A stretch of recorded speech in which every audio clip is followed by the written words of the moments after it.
From the White House, the State Department, and Capitol Hill, we know the issues, but above all, we know the players to bring you the latest in-depth analysis on all the key stories that we're covering.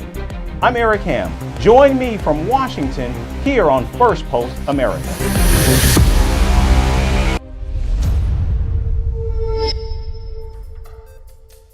Hello, everyone, and thank you so much for joining us today. We're live in Washington, D.C., and today we're spending most of our day here in the United States as the race for the White House is now down to the last 17 days. We'll take you through it all, but first, a look at the latest headlines.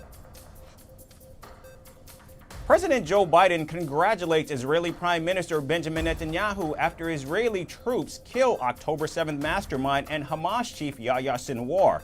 President Biden calls it a good day for Israel and the United States. Former President Bill Clinton campaigns with Democratic vice presidential candidate Tim Walz in North Carolina. President Clinton calls the vice president the better candidate. South Korean spy agency says at least 12,000 North Korean soldiers are in Russia to support Vladimir Putin's war against Ukraine. Seoul says Pyongyang has sent a large number of special forces units to fight on behalf of Russia. Venezuela's military arrests 3 American nationals and accuses them of carrying out alleged terror activities against the country's leader, Nicolas Maduro. Caracas has now arrested at least 10 U.S. citizens this year. And a suicide bomber kills at least 7 and injures 10 more in Somalia's capital, Mogadishu. Al-Qaeda-linked Islamist group Al-Shabaab takes responsibility for the terror attack.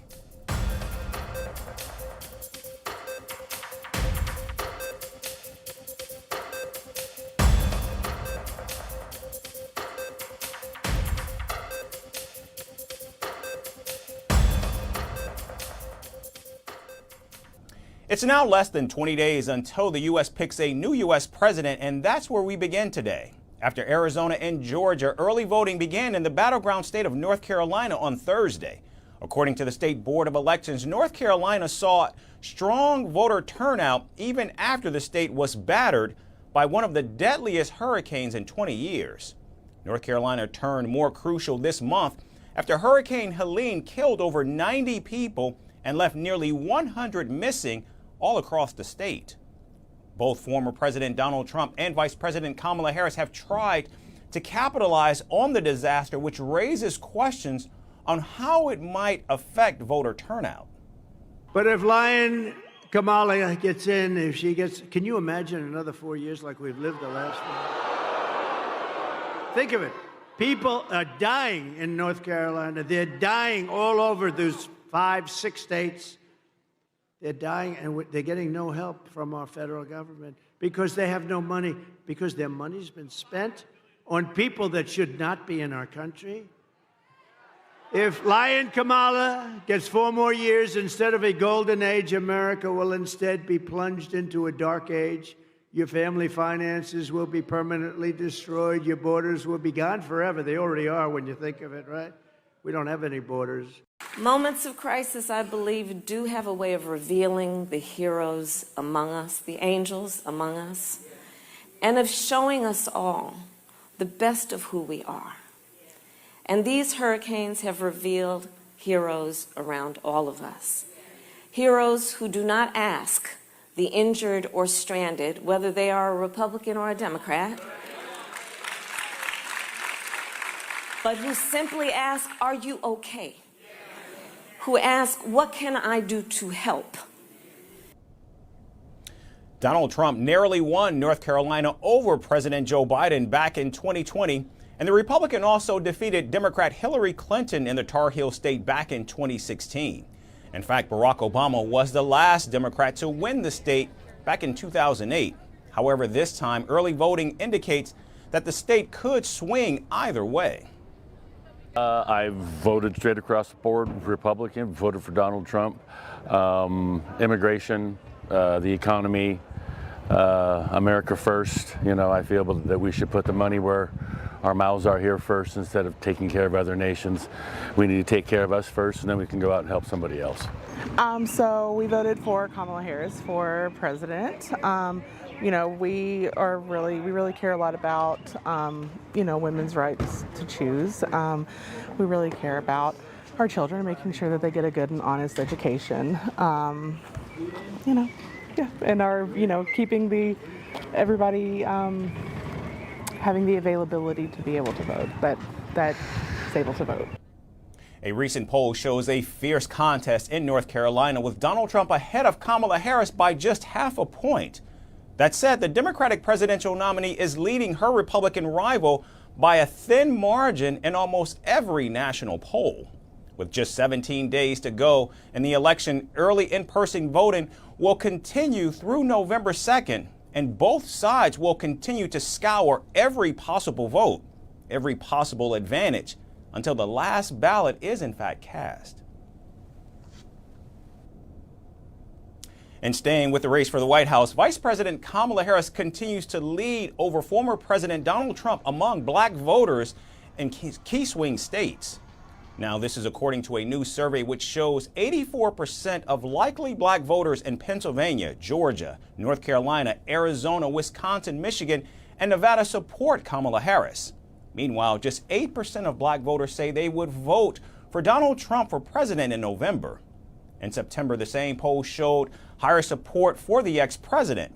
However, since then, the Harris campaign has stepped up its efforts to improve those numbers.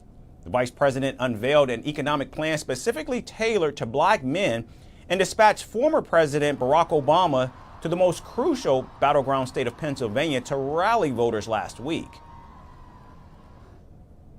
What I cannot understand is why anybody would think that Donald Trump will shake things up in a way that is good for you, Pennsylvania. I don't understand that.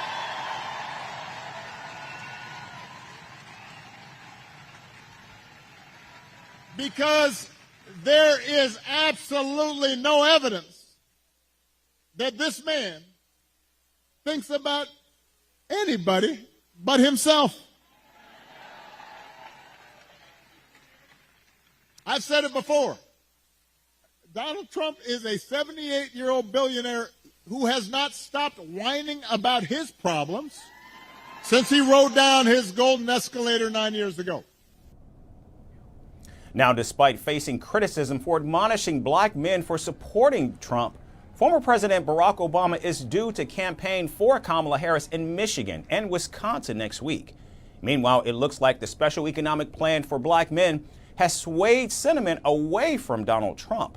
The plan includes forgivable business loans, more apprenticeships, and health initiatives. One of the big issues facing black entrepreneurs and black small businesses is access to capital. Because unlike my opponent, who got handed $400 million on a silver platter and then filed bankruptcy 6 times, don't forget that, calls himself a businessman, not everybody has access to the capital, but we know in the community we do not lack for ambition, aspirations, dreams, hard work ethic.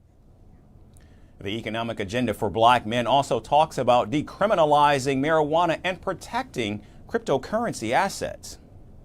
As vice president, have been a champion for bringing marijuana down on the schedule. So instead of it being ranked up there with heroin, we bring it down. And my pledge is, as president, I will work on decriminalizing it because I know exactly how those laws have been used to disproportionately impact certain populations and specifically black men. Meanwhile, black women maintain their strong support for Kamala Harris as they cite abortion as the top electoral issue, followed by democracy and the economy. Now it remains to be seen if the overwhelming support from the black community turns into actual votes for Kamala Harris this election season. One of the many reasons why this race is appearing to go down to the wire in just 17 days. The 2024 election is shaping up to be more than just a battle between political parties. It's also turned into a showdown between 2 billionaires. On one side is Elon Musk, the tech visionary who is backing Donald Trump and warning of a Mad Max future if Kamala Harris wins. And on the other is Mark Cuban, the outspoken Shark Tank star who is taking digs at Donald Trump's economic policies, calling them disastrous for Americans. It's a billionaire face-off like no other, with both men using their fortunes and influence to shape the future of the country. Our report dives in this high-stakes clash. The US is just over 2 weeks away from one of the most fiercely contested elections in modern history. And in an unusual twist, two billionaires are locked in a political face-off. On one side, Elon Musk, the maverick CEO of Tesla and SpaceX, is throwing his weight behind Donald Trump. And on the other side is Mark Cuban. The outspoken angel investor on the business reality show Shark Tank is rallying for Kamala Harris. The stakes? Nothing less than the future of America. And this election, I think, is going to decide the fate of America, and along with the fate of America, the fate of Western civilization. The way he's been thinking about tariffs and trade now, something's a little bit lost. And now his trade policies, particularly with tariffs, are basically just gibberish. Musk, who has pumped $75 million into his pro-Trump super PAC, has been campaigning hard in the crucial swing state of Pennsylvania. At a recent rally, Musk shifted away from his dark MAGA avatar. This time, he donned a shiny gold Make America Great Again hat. Musk went all in, borrowing Trump's apocalyptic rhetoric. Yeah, we obviously want secure borders. We want safe cities. Sensible spending, so that we don't have crazy inflation. We want freedom of speech. We want the Constitution to be upheld. And I'm being told at times that these are like right-wing values. I'm like, are you insane? This is literally the fundamental values that made America what it is today. Musk's message was dark and dramatic. He called the election a global turning point and even cast doubts on the security of voting systems, fueling Trump's unsubstantiated claims of election fraud. His solution? The tech mogul urged voters to embrace paper ballots exclusively. This election decided in Pennsylvania by, it could be 10,000 votes, it could be 1,000 votes, it could be 10 votes. It could be some very tiny number. So every incremental person is a huge difference. I haven't been politically active before. I'm politically active now because I think the future of America and the future of civilization is at stake. But not everyone is buying into Musk's vision of a Mad Max-like future. Mark Cuban is hitting the campaign trail for Vice President Kamala Harris, slamming Trump's economic policies, particularly his obsession with tariffs. Rallying in a different swing state, Cuban didn't hold back at all in Wisconsin. He ridiculed the former president's plan to slap steep tariffs on up to 60% of goods from China, calling it a crazy notion that would make Americans foot the bill. Now, he has this crazy notion that putting a tariff of 60% on every single product imported from China is a good idea. Let me just tell you, this man has so little understanding of tariffs, he thinks that China pays for them. This is the same guy who also thought that Mexico would pay for the wall, so there's no surprise. The two billionaires represent a stark contrast, not just in who they support, but also in their approach. Vote, vote, vote. Musk has embraced Trump's flair for hyperbole and doom, painting a grim picture of what's to come if Harris wins. And Cuban, in his typically brash style, mocks Trump's economic ideas as out of touch, reminding voters of the real-world costs of tariffs and trade wars. As the days tick down, both billionaires are taking shots at each other, turning the presidential election into a mudslinging fest. Musk has called Cuban a lesbian, drawing a comeback from the shark. With just 17 days left till D-Day, Musk is set to host more events in Pennsylvania, a state that could decide the entire election. Cuban, meanwhile, is heading to more swing states, particularly Arizona and Michigan, trying to fire up voters for Harris. With billions on the line and egos even bigger, these two billionaires are fighting for what they believe is the future of the nation. But in a race this close, one question remains: whose vision will America buy into? And staying with the race for the White House, as the 2024 election heats up, apart from clashing billionaires, the stakes surrounding U.S. policy on Ukraine have also intensified. In a recent interview on the PBD Podcast, Donald Trump made waves by claiming that Ukraine's President Volodymyr Zelensky is in fact responsible for the Russian invasion in 2022. The former president called President Zelensky, quote, the greatest salesman he'd ever seen, end quote, pointing to the billions of dollars Washington has sent to Kyiv since the war began. Donald Trump even criticized President Joe Biden, accusing him of instigating the war and spending taxpayer money recklessly without seeking peace. Donald Trump's comments have hinted that he might dramatically cut U.S. aid to Ukraine if, in fact, he wins the presidency on November 5th. He's even indicated at multiple times that Ukraine may have to cede some territory to Russia to achieve peace. Now, since the war began, President Biden has provided tens of billions in military aid to Ukraine, portraying it as vital to U.S. interest. Donald Trump, however, sees it differently, suggesting that the money has been misused as he questioned President Zelensky for not seeking peace more aggressively. It has to end at some point. It has to end. He's gone through hell, and his country has gone through hell like few countries have ever, like it's happened anywhere. Nobody's ever seen anything like it. It's a terrible situation. Talking to Donald Trump, I told him what is the way out. Either Ukraine will have nuclear weapons, and then this is defense for us, or we should have some kind of an alliance. Today we do not know any effective alliances other than NATO. And I said my arguments, and he said that yes, he agreed with my arguments. As the election fast approaches, Vice President Kamala Harris has doubled down on her commitment to Ukraine, framing it as essential to democracy. The United States cannot and should not isolate ourselves from the rest of the world. Isolation is not insulation. So then, the United States supports Ukraine not out of charity, but because it is in our strategic interest. We will continue to provide the security assistance Ukraine needs to succeed on the battlefield. Donald Trump, on the other hand, promises to end the war quickly without providing or detailing how he intends to do so. The future of U.S. involvement in Ukraine hangs in the balance, but more than that, the tone and trajectory of the war does as well, depending on the outcome of the U.S. presidential election. And our final story today takes a break from U.S. politics.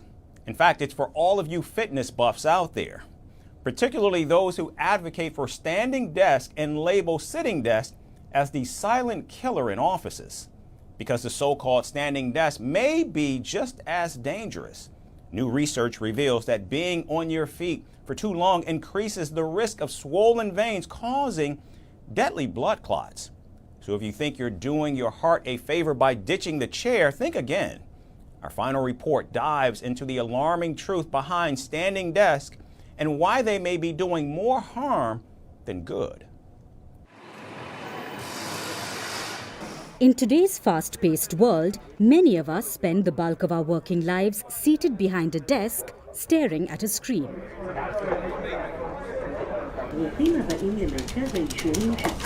To counter the hazards of prolonged sitting, standing desks have become a workplace trend.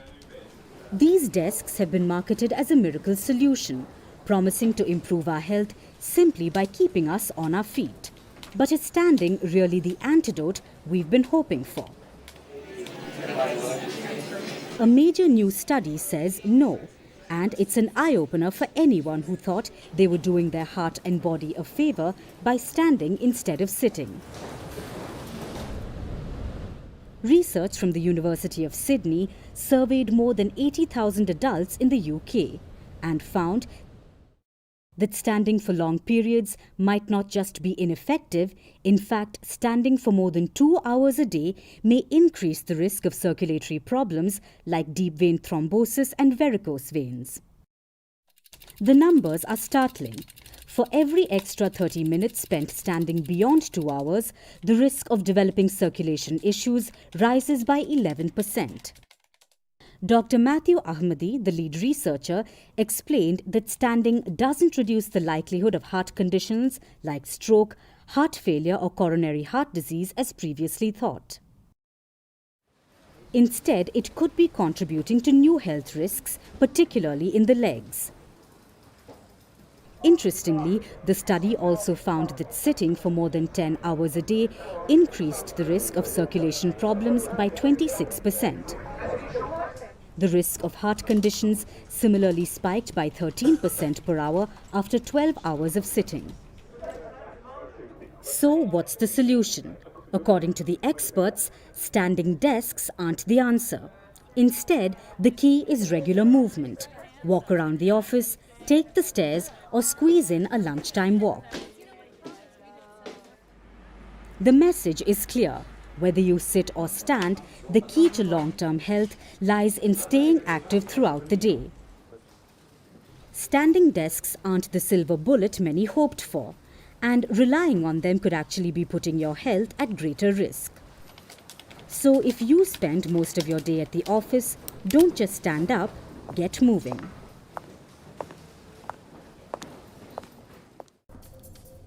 That's all we have time for today. We so much have enjoyed having you with us all week. Have a great weekend, everyone, and we hope to see you right back here next week. Thanks for watching.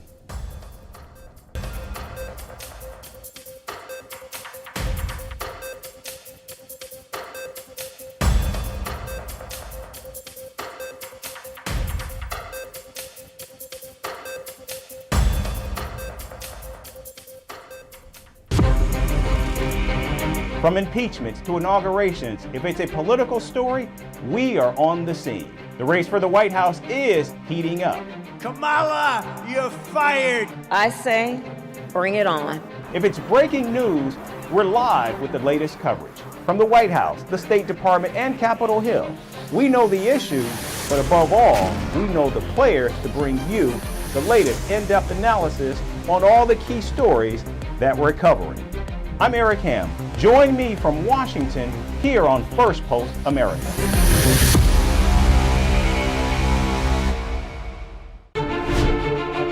Firstpost decodes the U.S. election, explains how America chooses its president. Your primer on the race to the White House. Everything you need to know about how America votes and its global implications. U.S. Election Explained, every Monday and Thursday only on Firstpost.